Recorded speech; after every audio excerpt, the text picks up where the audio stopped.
इंद्रियों को जो व्यापार है, वो मन का जो व्यापार है, उसके वो इंद्रिय और मन के व्यापार में जीवन आदि काल से लगा हुआ है और उसी में सुख मान रहा है। मान रहा कि नहीं मान रहा? इंद्रिय और मन के व्यापार में जीवन आदि काल से सुख मान रहा है, क्योंकि उसने आज तक अपने अतीन्द्रिय स्वभाव का भोग नहीं किया। देखो, अच्छा बुरा मानना अलग चीज है और सुख मान लेना एक अलग चीज है।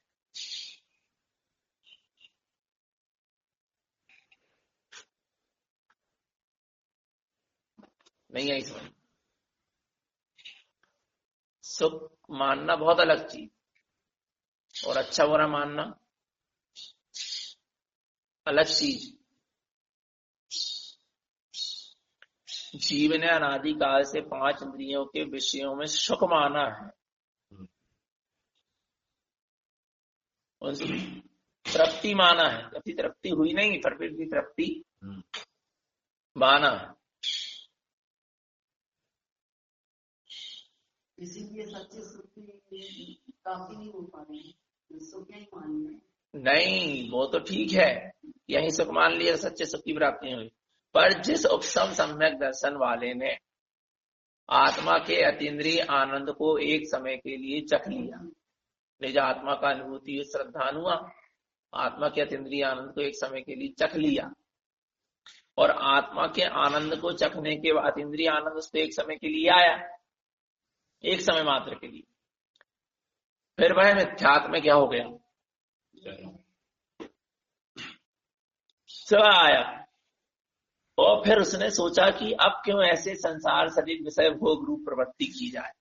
जब अपन ने जान ली कि मैं सिद्ध स्वरूपी भगवान आत्मा हूं, इतनी अद्भुत अनुभूति हो गई आत्मा की, अनुपम आत्मा जो अनादि काल से अनुभव में नहीं आया था, आज वो मेरे अनुभव में आ गए। तो वो क्या करता है वहां पर? वो क्या करता है? वो पंच इंद्रियों के और मन के विषय को बदल लेता है।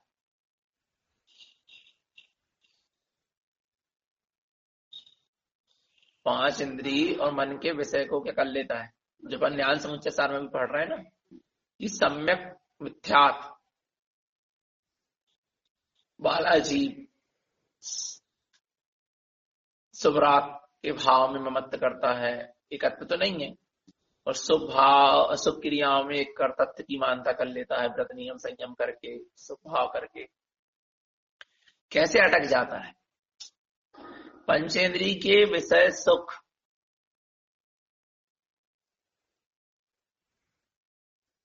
नहीं आ रहा समझ? पंचेंद्रिय में के और मन के विषयों में जीवन आदि काल से क्या मान रहा है? सुख मान रहा है। लेकिन यहां क्या हो रहा है? सम्यक मिथ्याद वाला या सम्यक प्रकृति मिथ्याद वाला, यहाँ मन और पंचेंद्रिय के विषय यहाँ उसके बदल गए, पर वो ये समझ नहीं पा रहा किस कारण से बदल गए। कि मैंने अतीन्द्रिय ज्ञानमयी चैतन्य तत्व भगवान आत्मा का एक समय का अनुभव कर लिया, अब वो मुझे पंचेंद्रिय के विषयों की ओर नहीं जाने दे रहे। लेकिन उनकी शुभ रूप प्रवृत्ति हो गई ना। पंचेंद्रियों के विषय कैसे रूप हो गए? शुभ रूप हो गए। मन का विचार कैसा हो गया? शुभ रूप हो गया। तो उसको वो क्या करने लगा? अच्छा मानने लगा। क्या मानने लगा? अच्छा मानने लगा।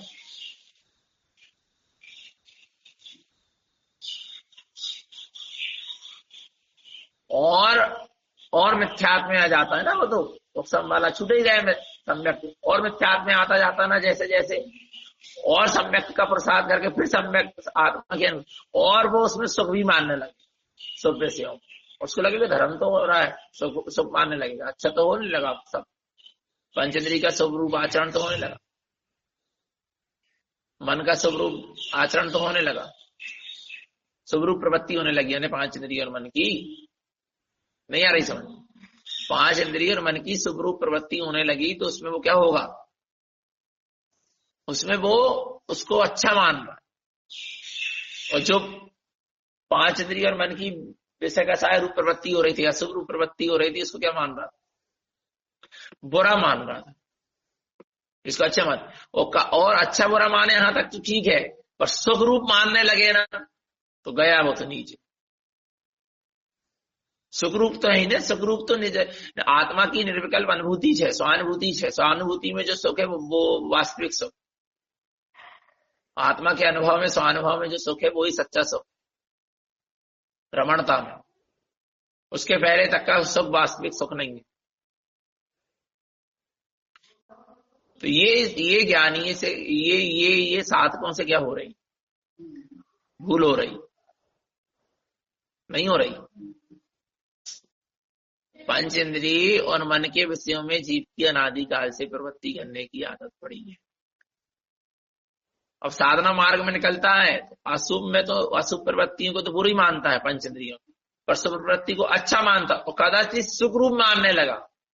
अच्छा मान रहा है, यहाँ अच्छा है, यहां तक तो ठीक है। पंच इंद्रिय और मन की प्रवृत्ति सुख रूप हो गई है, यहां तक तो अच्छा है, और उसको अच्छा मान रहा है, यहां तक भी अच्छा है। लेकिन सुख रूप मानने लगोगे, ये गलत है। आनंद रूप नहीं है, सुख रूप नहीं है। सुख रूप और आनंद रूप तो अपने निज आत्मा की अनुभूति ही,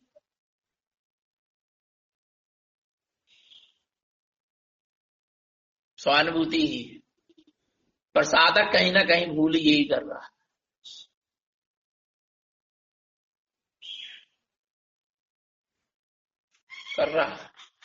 ये सूक्ष्म भूल है जो जीव पकड़ नहीं पा रहा है। कहने का मतलब ये है, आत्मा के आनंद में माने कोई मना नहीं किया जा रहा कि सब भाव, सब क्रिया और स्वभाव परिणाम, सब उपयोग छोड़ो। अच्छा है ना, अशुभ से बहुत अच्छा है, पर सच्चा नहीं है, सुख रूप नहीं है, सुख रूप नहीं मानता है।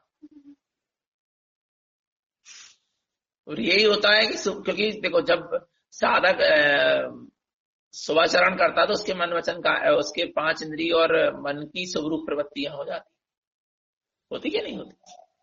शुभरूप प्रवृत्तियां हो रही, 5 इंद्रिय और मन की शुभ में लगी है, पर उसमें सुख नहीं मान। उसको अच्छा तो मानो, पर उसमें सुख मत मान। और अच्छा तब है जब वो सुख प्रवृत्तियों के द्वारा तुम शुद्ध में चले जाओ, तब अच्छा है। पंच इंद्रिय के सुख व्यापार भी बंद हो जावे और तुम शुद्ध में चले जाओ, तब वो वास्तव में अच्छा है। और सुबह सुख प्रवृत्तियां चल रही हैं और शुद्ध में नहीं जा पा रहे हो, तो कहाँ अच्छा है? वो अच्छा भी नहीं। ज्ञानी को तो अच्छा नहीं लगेगा कि इसको शुद्ध का लक्ष्य है। कहने का मतलब ये है।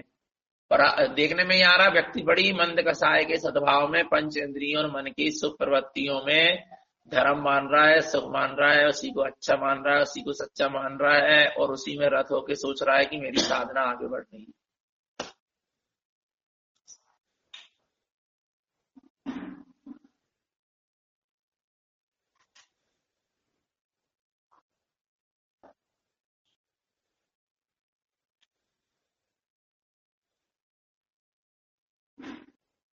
यदि वो सब ये मान रहा है तो फिर उसको करना कैसे करना है? उसको ये करना चाहिए कि उसमें सबसे पहले तो मानता छोड़ना चाहिए सुख की। पंचेंद्रिय के विषय और मन के जो सुख प्रवृत्तियां होने लगी तो उसमें सुख की मानता छोड़ना चाहिए, और उसको अच्छा तब तक नहीं मानना चाहिए जब तक वो स्वभाव में रमण न कर ले, शुद्ध में न चले जाए। पहले तो ही मानता छोड़ो, आरानी, और करते हुए इससे भिन्नता भाषित करो। उसको लक्ष्य बार बार देखे, मुझे उस स्वरूप को जानना, उस स्वरूप की पहचान करना, उसमें रमण करना। नाव में जा रहे हो आप तो प्रसन्न मत हो जाओ नाव में बैठ, जब तक उस पार न लग जाओ। ठीक है कि नहीं है? जे कहने का मतलब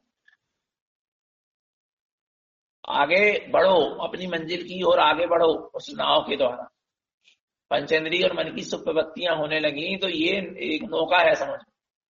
उसके द्वारा आप क्या करो, मन से आत्मा का विचार करके संतुष्ट मत हो जाओ,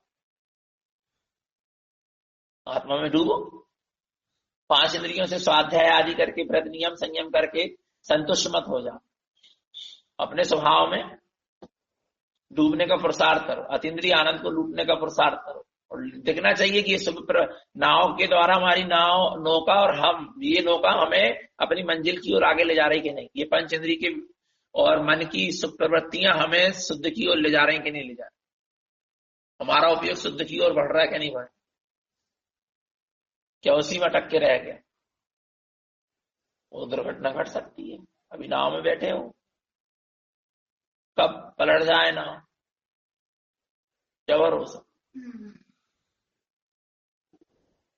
नहीं यही समझ। पंचेंद्रिय मन की जो सुख प्रवृत्ति चल रही कब पलट के अशुभ रूप हो जाए क्या पता। तुम तो अपने अतीन्द्रिय ज्ञानमयी चैतन्य शुद्ध स्वभाव की पकड़ करो। तो वो जो समझ नहीं आ रहा ना कि जैसे मान लो अपन कहते हैं कि उत्तम होने के बाद छूट गया, और वो होता है एक समय का, और एक समय में हम पकड़ा कैसे कि जी वाकई में उत्तम है, अतीन्द्रिय आनंद है, ये कैसे पकड़? वो उस समय तो पकड़ में नहीं आएगा, क्योंकि पकड़ने वाला खुद उसी में लीन है। जो पकड़ेगा ना उसको, या अतीन्द्रिय आनंद पकड़ेगा कि ये अनुभव है, स्वानुभव है, अतीन्द्रिय आनंद है, आहा जान लिया मैंने अपने आप को, ऐसा कौन पकड़ेगा। आत्मा की, मुझे आत्मा की अनुभूति हो गई, ऐसा कौन पकड़ेगा। ज्ञान में जानने में आएगा, तो ज्ञान उस समय तो उसी में लीन है जिस समय उपसम सम्यक हो रहा है, एक समय की अनुभूति। लेकिन जब उपयोग बाहर आएगा तो फिर ज्ञान जानेगा, हाँ मैंने आज ऐसा अनुभव किया, ठीक है। पर अब ज्ञान क्या करेगा, जान तो लेगा, पर जानने के बाद वो जो आत्मा की अनुभूति हुई ना, और अनुभूति में जो आत्म तत्व आया उसको क्या करो, पकड़े रहो, उसकी सूरत ज्ञान में चले।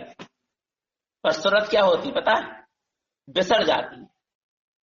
और सूरत अधिकांश तक कब बिसरती है आपको पता है, यदि उस जीव का अशुभ रूप परिणमन हो गए, पाप विषय कसाय रूप परिणमन हो गए, पंचेंद्रिय के विषयों का अशुभ रूप परिणाम हो, मन का अशुभ रूप परिणमन हो गया, उसके तीव्र कसाय आ गए, उसके सामने तीव्र कसाय के परिणाम आ गए, और हिंसा झूठ चोरी कुशील परिग्रह आदि के परिणाम आ गए, और उसका समय अशुभ में जावे, पाप में जावे, उसको बड़ी तड़प होगी, उसको बड़ी तड़प होगी। उसको क्या दिखेगा, उसको अपना वो स्वभाव दिखेगा जिसको वो छू के आया है। लेकिन यदि उपसम सम्यक्त होने के बाद उसकी सुप्रवृत्तियां होने, वो संतुष्ट हो जाएगा। सुप्रवृत्तियां होने लगी तो उसको क्या लगेगा, मैं धर्म से जुड़ गया। अभी तक मैं देखो कैसे पाप वैसे कसायों में लगा था, विषय भोगों में लगा था, अब मेरे सब विषय भोग छूट गए, पाप छूट गए, पाप काल छूट गए, अब चलो मैं व्रत नियम संयम करने लगा, अब मैं जाप पाठ करने लगा, अब मैं मेरी मंद कसाय हो गई, लो संतुष्ट हो गए। वहां से तो तड़पेगा वो, पाप से बचने के लिए तो नियम से तड़पेगा, क्योंकि वहां तो उसको दिखाई नहीं रहा ना कुछ, अतीन्द्रिय आनंद सुख आत्मा का कुछ नहीं समझ में आ रहा, उसको तो दिख रहा है कि बस वो मैंने जो पाया था वो मुझे फिर चाहिए, पर सुख में आके संतुष्ट हो जाए। वही भूल तो गुरु महाराज बता रहे, सुख में आके तो उसको लगेगा कि चलो आत्मा की चर्चा होने लगी हुई, जिसको मैंने अनुभव किया उसकी चर्चा तो हो रही है, चलो उसको मन में चिंतन तो चलने लगा, स्वाध्याय में बोलो चलो उन ग्रंथों का स्वाध्याय तो चल रहा है जिसमें आत्मा की चर्चा, पर वो उसमें अटक गया। ये नहीं सोच रहा कि ये बहुत अच्छा हो गया कि कम से कम मुझे फिर उस स्वरूप की ओर जाने के लिए अच्छे साधन मिल गए, पर वो अच्छे साधन में ही सुख मान लिया, साधन को भूल गए जो सुख देने वाला, जबकि सुख देने वाला कौन था, स्वभाव था, आनंद देने वाला। तो अटकना नहीं, अटकना नहीं, हमको अपने स्वभाव तक पहुंचना है, नहीं यही सब रही है ना। पर हमें बार बार यही लग रहा है कि जैसे अपन सुख की तो बात करते हैं, अच्छा, और कोई भी कार्य जो है अपन सोचे कि अब भी हो जाए कोई कार्य, तो नहीं होगा, उसमें आपको बहुत क्षमता रखना पड़ेगा, बहुत समय भी लगेगा। हाँ, तो वो फिर कैसे मान ले कि भैया मैं वाकई में अब शुभ में हूँ और आगे बढ़ रहा हूं, आगे बढ़, तो वो उसको खुद को देखना पड़ेगा ना, खुद को जानना पड़ेगा। वो संतुष्ट नहीं हो रहा है यदि सब में, उसको बार बार शुद्ध की भावना बनी हुई है, तो वास्तव में वो शुद्ध की ओर जा रहा है। ये कहने का मतलब संतुष्ट नहीं हो रहा ना वो, उसको और आगे चलने की भावना बनी है, अपने स्वभाव में जाना, निर्विकल्प अनुभूति को प्रकट करना है। ये शुभचर्या के द्वारा, शुभ कार्य मान शुभचर्या की भूमिका में, शुभ भाव की भूमिका में, शुभ क्रियाओं की भूमिका में बैठ के मुझे अपने शुद्ध की अनुभूति करना, शुद्धाचरण करना है। ऐसी भावना बनी हुई उसकी, तो फिर वो अटक नहीं रहा है, वो आगे बढ़ने का निरंतर पुरुषार्थ कर रहा है। और जो अटक गया, क्रियाएं कर लिया, शुभ भाव कर लिया, थोड़े बहुत बंद कसाय रूप बस, और सोच रहा है कि मेरा धर्म हो गया, उसी में अच्छा मान लिया, उसी में सुख मान लिया, सच्चा मान लिया उसी, ऐसा है। ये कहने का मतलब भूल है, महाभूल है, सही बता रहे हैं। अच्छा एक चीज बताओ, जिस दिन समायग्नि हो रही है, जॉब पार्ट नहीं हो पा रहा, स्वाध्याय नहीं हो पा रहा, आ रहा नहीं रहा, उस जब आप घर गृहस्थी के काम में लगे, पाप विषय कसाय में लग गए, माने लग गए भाई सुप्रवृत्ति में, उस समय क्या भावना चलती है? उस समय क्या भावना चलती है? क्या उस समय भावना चलती है कि आज मैंने स्वभाव का आनंद नहीं लूटा? क्या ये भावना चलती कि आज मेरे व्रत नियम संयम नहीं पल पाए, आज मेरी स्वाध्याय जाप पाठ के नियम नहीं पल पाए? क्या ये भावना चलती है कि अरे आज अपने स्वरूप से हम दूर हो गए, अपने स्वरूप की साधना से दूर हो गए, आज स्वरूप को देखने का, अनुभव करने का पुरुषार्थ ही नहीं किया मैंने? जाप पाठ करना माने स्वरूप को देखने का पुरुषार्थ करना, ध्यान करना, समाहित करना माने स्वरूप को देखने का पुरुषार्थ करना। ये भावना नहीं आना चाहिए कि जाप पाठ स्वाध्याय नहीं। ये भावना आना चाहिए कि आज जाप पाठ स्वाध्याय का के लिए हो रहा था, अपने स्वरूप की अनुभूति के लिए हो रहा था, तो पाप से कसाय घर गृहस्थी के काम में फंस गए, तो अब ये भावना चलना चाहिए वहां से निकल के कि मुझे अपने स्वरूप में क्या होना है, डूबना है, अपने स्वरूप के अतीन्द्रिय आनंद को पाना था। और आज मैं इतना व्यस्त हो गया कि मैंने अपने आत्मा के स्वरूप के अतीन्द्रिय आनंद को पाने का पुरुषार्थ ही नहीं किया, जाप पाठ स्वाध्याय मैंने उसका पुरुषार्थ नहीं। ये भावना आना चाहिए। ये भावना होती है कि सुख क्रिया नहीं हुई,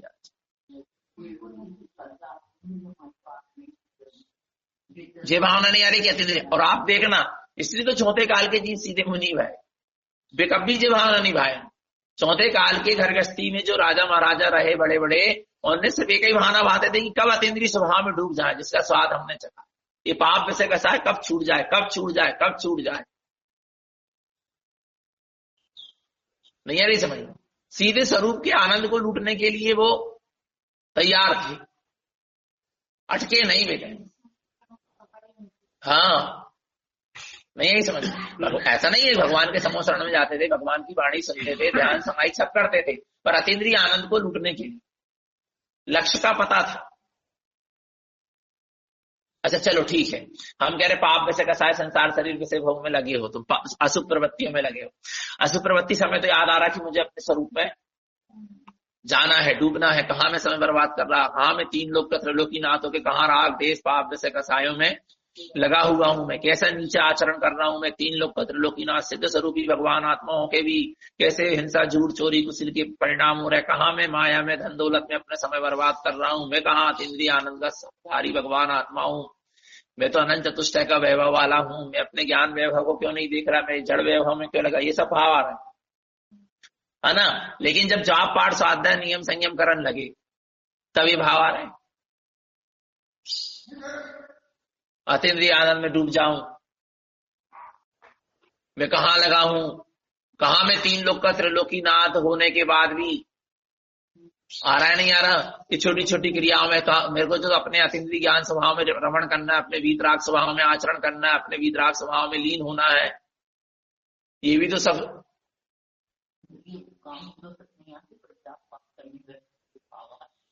हाँ तो आते हैं तो फिर बहुत अच्छी बात। जाप पाठ करने बैठना तब जरूर लगता है कि अपन कहाँ, मतलब पर काम में लगे रहो तो उसी में अटक। नहीं काम में लगे रहो तो उसी में अटक जाते, ये तो ठीक है, लेकिन जाप पाठ करते समय ये भाव आना चाहिए कि ये जाप पाठ से भी ऊपर स्थिति क्यों नहीं बन रही। अपने स्वभाव में डूबना है, निमग्न होना है, इसी सुबह चरण में समय नहीं निकालना है। स्वभाव, सुप्रवृत्ति, सुक्रियाओं में ही समय नहीं निकालना, अपने वीतराग स्वभाव के साथ जीना है, उसके साथ रमण करना है, उसके साथ लीन होना है। ये भावना उस समय भी चलना चाहिए। देखो, अशुभ प्रवृत्ति हो चाहे सुप्रवृत्ति हो, भावना दोनों में वीतराग स्वभाव की भावना, शुभ क्रिया हो जाए अशुभ क्रिया हो जाए, वीतराग भाव की भावना, शुभ भाव हो अशुभ भाव हो, वीतराग स्वभाव का लक्ष्य सामने झूलते रहना चाहिए। उसके नीचे वाली बात नहीं होना चाहिए, संतुष्टि वाली कोई बात नहीं होना चाहिए। नहीं आई समझ में? है क्या? नहीं है भाई? आपने आपको भूख लगी थी, आपके घर में नहीं थी सामग्री, आ रहा नहीं आ रहा, भोजन पानी की सामग्री नहीं थी, तो आपने भोजन पानी की सामग्री बड़ी मुश्किल से क्या करी, लेकर आए। भाई मैं संतुष्ट मत हो जाओ, भोजन पानी की सामग्री आ गई, अब तैयार भी तो करो। वो तैयार भी कर लिए, भोजन बना भी लिए, और भोजन बनाते समय बड़ा रस आ रहा, हमने भोजन बना ली, देखो भोजन बना, करे है ही नहीं, काय के लाने करे थी इतनी तैयारी, पेट तो भरो ही नहीं है। नहीं यही समझ में? अब ऐसा ही क्या था, अशुभ प्रवृत्ति में लगा था, अशुभ आचरण अशुभ भाव में लगा था, तो अब उसने सोचा कि अरे यार मुझे तो इससे आनंद मिल ही नहीं रहा, आत्मा, मैं तो अपनी आत्मा के आनंद को भोग ही नहीं पा रहा, अपने वीतराग स्वभाव में रमण ही नहीं कर पा रहा। तो चलो अब कैसे होगा वीतराग स्वभाव में रमण? तो अब अपन क्या करो, तैयारी करो, ध्यान की, सामायिक की, जॉब की, पाठ की, स्वाध्याय की, व्रत नियम संयम की। अब ये तैयारी पूरी हो गई, और ये तैयारी में ही उसको बड़ा अच्छा आनंद आने लगा। उसने पेट तो भरा ही नहीं, वीतराग स्वभाव में रमण करे नहीं आ रहा, वो पूरी पकवान जो बने उसकी सुगंध में ही संतुष्ट। स्वाध्याय जाप पाठ अच्छा होने लगा, आत्मा की चर्चा अच्छी होने लगी, आत्मा की चर्चा ही से संतुष्ट, आत्मा का चिंतन थोड़ा बहुत चलने लगा, मन में विचार, उससे संतुष्ट हो गया। आध्यात्मिक ग्रंथों को पढ़ के संतुष्ट हो, सुबह चरण करके ही संतुष्ट हो, मना नहीं कर रहा है, पर पेट भरना चाहिए। हाँ, कहने का मतलब ये।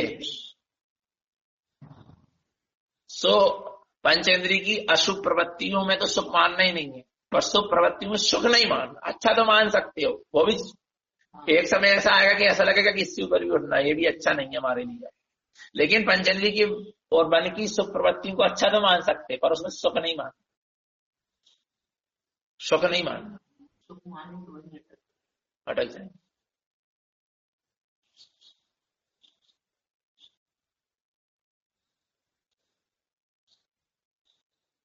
जैसे स्त्री है ना, स्त्री को ससुराल वाले हैं, पूरे परिवार वाले हैं, तो वे अच्छे तो लग रहे हैं,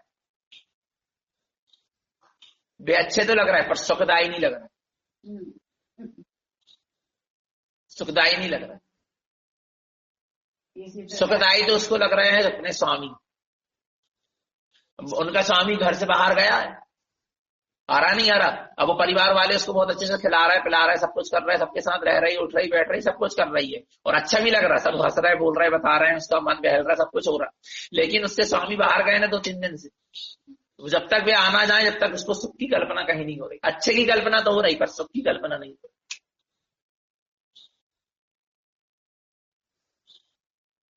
नहीं आ रहा समझ? सुख लगना अलग चीज है।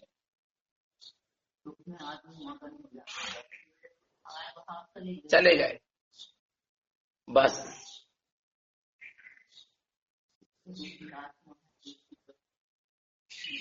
पंचेंद्रिय की भक्ति हो रही है, देवगुरु शास्त्र की आराधना हो रही है, अच्छा लगना चाहिए, मना नहीं है, स्वाध्याय होने से सब अच्छा लगना चाहिए, और अच्छी चीज है तो अच्छा लग रहा है, लेकिन सुख नहीं लगना चाहिए। सुख तो लगना चाहिए अपने स्वामी से जब तक मिलना है, वीतराग स्वभाव, अपने आत्मा की निर्विकल्प स्वानुभूति, अनुभूति, अतीन्द्रिय आनंद का स्वाद न चखने तब तक सुख नहीं लगना।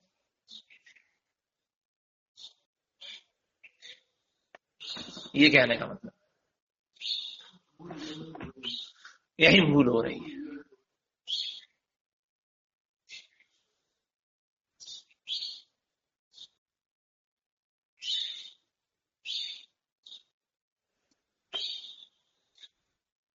छोटी छोटी भूल को पकड़ना। ये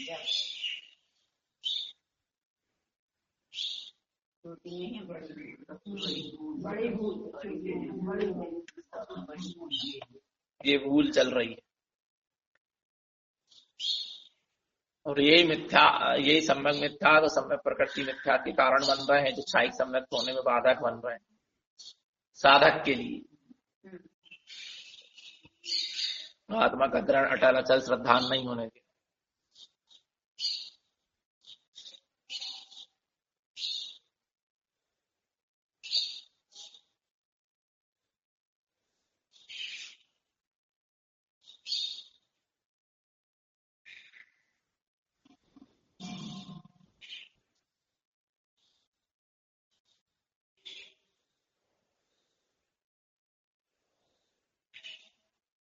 अभी तो काफी दिनों तक सुख चलेगा,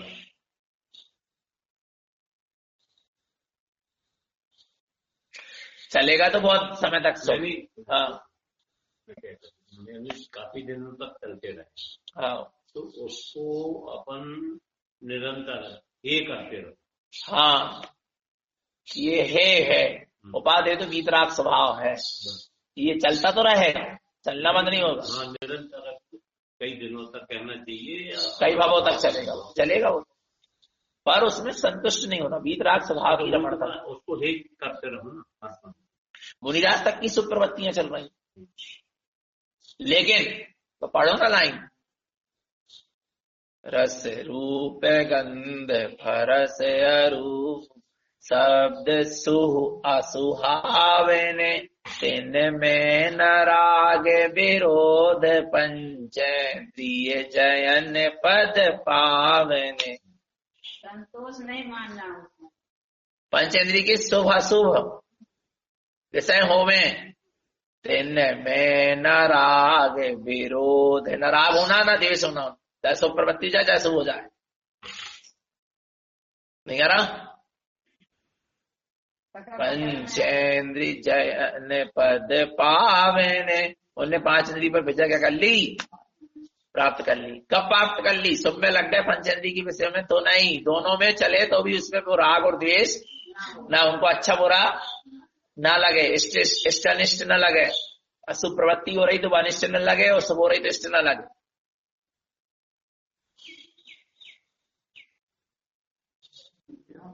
नहीं आ रहा? शुभ भाव वाले को पंचेंद्रिय की शुभ और मन की शुभ प्रवृत्तियां अच्छी लगती,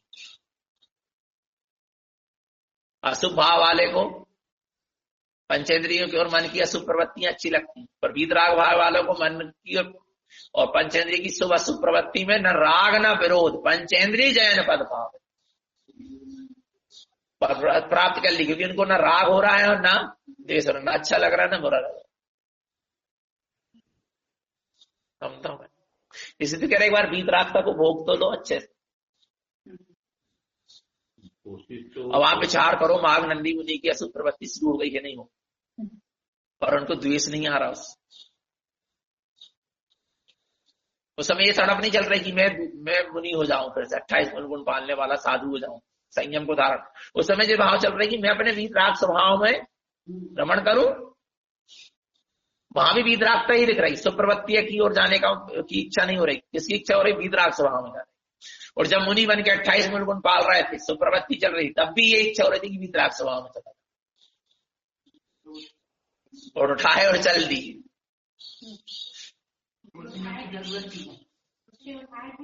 उठाए थे वे तो इसमें पीछे का मन उठाए फिर चल दिए। कहने का मतलब ये है, अबे तो जरा जरा सी अशुभ प्रवृत्तियां हो जाए तो जरा इसी तकलीफ होने लगा, कहाँ आज कितनी अशुभ प्रवृत्तियां हो गई।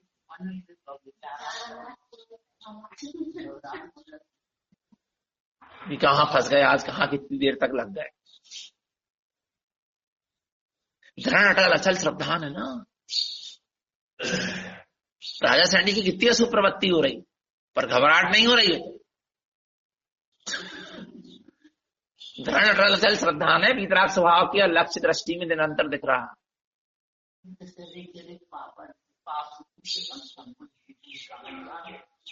अच्छी बात है, आ गए, लेकिन उसमें संतुष्ट नहीं होना, ये कहा जा रहा। अब उनकी तीर्थंकर प्रकृति के उदय आएगा तो हमें भी घबराहट नहीं होने में, इतने सारे राज ठाट वाट सब मिल रहे हैं, इतनी पांच इंद्रिय के विषय सुख मिल गए, अब मैं फंस ना जाऊं, उनकी घबराहट नहीं है।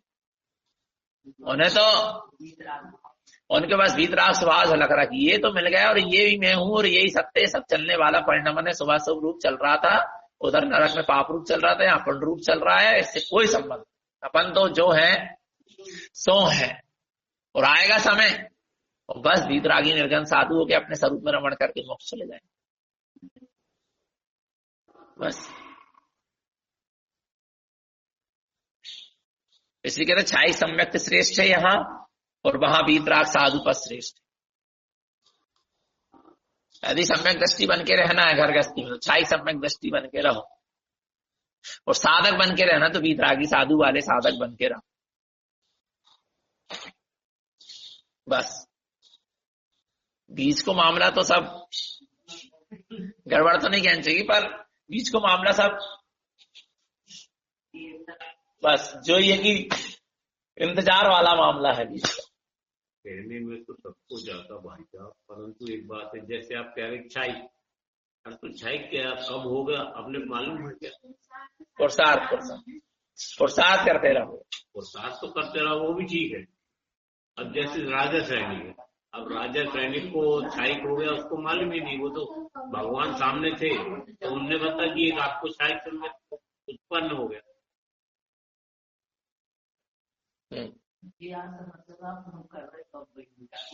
कहने का मतलब तो जब होने पर पुरुषार्थ करते चलते और संतुष्ट मत हो। सम्यक दृष्टि होना है तो छाई सम्यक दृष्टि होंगे भाई। सर्विस तो हमको ऊंची वाली मिलेगी तो ही हम नहीं आई समझ में, हम उसी में संतुष्ट होंगे। भलाई हम करेंगे छोटी छोटी नीची वाली भी आजीविका चलाने के लिए, पर पोस्ट हमारी अच्छी ऊंची होना चाहिए। और यहाँ पर यदि साधक बन के जीना है तो साधु वाले साधक बनना है। अरे बहुत हो गई व्रती ब्रह्मचारी और बाल ब्रह्मचारी और सब, मजा नहीं आ रहा। भीतरागी साधु के पहले मजा नहीं आ रहा, जैसे ऊंची पोस्ट नहीं है तो मजा नहीं आ रहा। करना पड़ रहा है, वो बातें करना है, प्रयास तो उसी का चाहिए, दोनों चीज है। यहाँ उपसम सम्यक में संतुष्ट नहीं होना, छाई सम्यक की प्रसार चलना चाहिए। वहां सुमति शुद्ध ज्ञान में संतुष्ट नहीं होना, केवल ज्ञान का प्रसार चलना चाहिए। और वहां व्रती बन के साधक बन के संतुष्ट नहीं होना, महाव्रती साधु की साधना चारित्र होना चाहिए। तो महाव्रती भाव लेंगी भीतराग साधु वाला, तब कोई बात है जबरदस्त, नहीं तो सब कच्चू नहीं है फिर तो भगवान। पर अभी बताएं, अभी कुल मिला के कुछ जीव आत्मा की शुद्ध चर्चा कर करके संतुष्ट होता है, संतुष्ट ही हो रहा है, कुछ सुन के संतुष्ट हो रहा है। नहीं आ रही समझ में? नहीं आ रहा? नहीं अपन नहीं हो रहे संतुष्ट। एक बात ध्यान रखना, अपन संतुष्ट नहीं है, अपन को रस नहीं है ना, अपन को आगे बढ़ना है। अपन को चीज क्लियर हो रही ना अपने ज्ञान से, तत्व की चर्चा में कैसे संतुष्ट हो गए? किसी ने तो तत्व की चर्चा को ही प्रमाणित मान लिया कि सम्यक दर्शन का यही प्रमाण। आत्मा की शुद्ध चर्चा कर रहा है तो वो सबको नकार रहा है चर्चा में, व्रत को, नियम को, संयम को, शास्त्र स्वाध्याय सबको नकार के सिर्फ एक शास्त्र ज्ञान को, सिर्फ एक आत्मा की चर्चा कर रहा, माने वो कौन है? वो सम्यक दृष्टि है। आ रहा नहीं आ रहा? ऐसा लोगों ने सम्यक दर्शन का प्रमाण लगा लिया। रजत भैया से एक की बात हुई, रजत भैया ने कहा देखो ज्यादा व्रत नियम संयम, वो सामने वाला कहने लगा व्रत नियम संयम की पकड़ हो जाती है, ये हो जाता है, वो हो जाता है, सादा शास्त्र अध्ययन शास्त्री ज्ञान में अटक जाती बुद्धि जे वो, तो सम्यक दर्शन माने आत्मा के लक्ष्य से जीव भटक जाता था। रजत भैया ठीक है भटक जाता है, तो अब और आ रहा है और सामने वाला व्यक्ति इतने नियम संयम बढ़ाते जा रहा है, करते जा रहा है, और सम्यक की उसकी कुछ साधना नहीं है, तो रजत भैया ने कहे कि तुम जो बताओ हमें कि सम्यक दर्शन का क्या प्रमाण है, सम्यक दृष्टि का क्या प्रमाण है। फिर हम भी वहीं खड़े थे, फिर हमने कहा तुम वो म्यूट करो जरा और बोलो उनसे कि 18 क्रिया का पालन दिखेगा क्या नहीं सम्यक दृष्टि के जीवन। श्रावक की, चलो आवृत्ति श्रावक की बात करो, 18 क्रिया का पालन दिखेगा क्या नहीं, जैसा गुरु महाराज ने कहा श्राप का चारण, वो तो प्रमाण है ना। तो कहने लगे नहीं 18 क्रिया तो ऐसी है कि ऊपर नीचे हो सकती है, ऊपर नीचे हो सकती है। अब वृक्ष में किसी के, वृक्ष की जड़ तो वो ही है पर उसमें किसी में कम फल आए किसी में अधिक फल आए, चलो ये भी मान लिया अपने की 18 क्रिया भी ऊपर नीचे हो सकती है, ठीक है ना, कोई बात नहीं। तो ऊपर बोले तुम बताओ कि क्या प्रमाण है सम्यक दृष्टि का। बोले यदि वो शुद्ध आत्मा ही आत्मा की चर्चा कर रहा है, व्रत नियम संयम त्याग तपस्या और इनकी सब चीजों को नकार रहा है, तो रजत दिन के देखो सम्यक्त के बिना नकार रहा है यहां तक तो ठीक है, पर सम्यक्त के साथ तो चर्चा होगी, सम्यक्त के साथ तो चर्या होगी नहीं होगी। बोले फिर बोले चारणियों कैसे लिख दिया चारण, फिर चारण करण साहब का चारण में नियम संयम की बात क्यों है, गुरु महाराज ने क्यों करे नियम संयम की, व्रत की प्रतिमा की साधु पद की बात क्यों करे, फिर शुद्ध आत्मा ही आत्मा की चर्चा करना नहीं आ रहा समझ। कह लेंगे नहीं, जो शुद्ध आत्मा की गहरी गहरी चर्चा कर रहा है माने उसने गहरे से आत्मा को पकड़ा है और वो सम्यक दृष्टि है, बाकी कोई प्रमाण नहीं है सम्यक दृष्टि, माने उपदेश से प्रमाण, चर्चा से प्रमाण,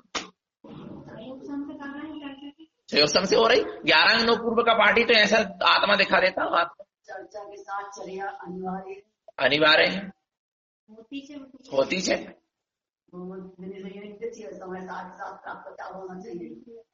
समय सार के साथ साफ प्रचार होना चाहिए, साफ प्रचार के साथ समय सार होना चाहिए, दोनों साथ हो तब काम बने। कहने का मतलब ये है।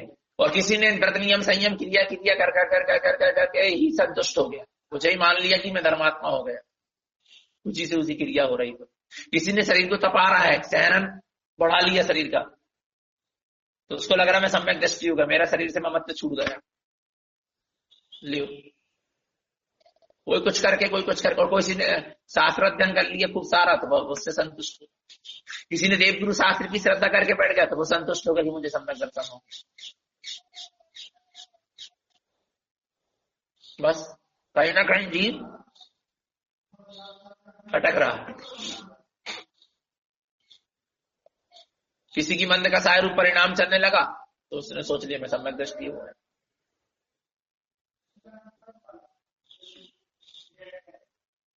और सम्यक दृष्टि जो होगा उसके जीवन में सब कुछ होगा, आत्मा की चर्चा भी होगी, व्रत नियम संयम का आचरण भी दिखेगा उसकी भूमिका के अनुसार, सदाचार में जीवन दिखेगा, संयम में जीवन दिखेगा, और उसकी सुप्रवृत्तियां भी दिखेंगी, मंद का साय भी दिखेगी, सब दिखेगा, सहज होगा।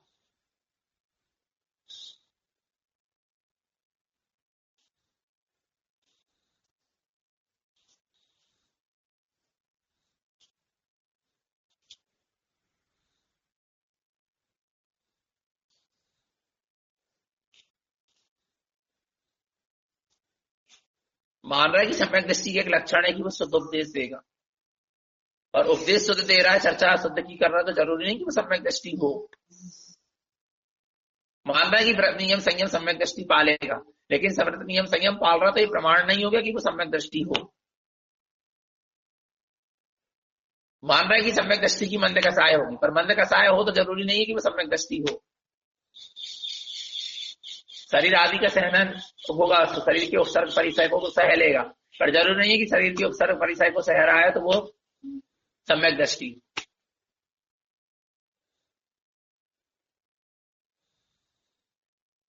बड़ा सूक्ष्म विषय है, हमें बहुत कुछ तो समझ आ रहा। हम तो कह रहे हैं कि ये सब चीजें अपने कोई मतलब नहीं है, कोई सम्यक दृष्टि हो और मिथ्या दृष्टि, हमें तो अपना लोटा छानना सीखा बस, भूल ना हो रही हो अपन, संभाल की जरूरत है, संभाल की जरूरत है, संभाल अपन को करना पड़ेगी। कहीं अपन भी तो जो जीव भटक रहे हैं ऐसे अपन भी तो नहीं भटक गए, ऐसे अटक तो नहीं गए। बस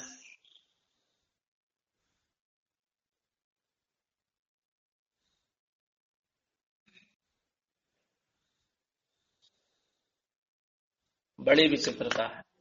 वो तो रहेंगी भैया। और ये पंचम काल में तो बहुत कुछ देखने को मिले, पर वो ये कि सब देखो जानो और जानो, बस छोड़ो मत। वो कहते हैं ना महाराज जी, दुनिया जाए पहाड़ में और हम जाए पहाड़ में, बस उनको ऐसा ही काम चल रहा। कोई बच्चू होता है, हम चले दिल्ली।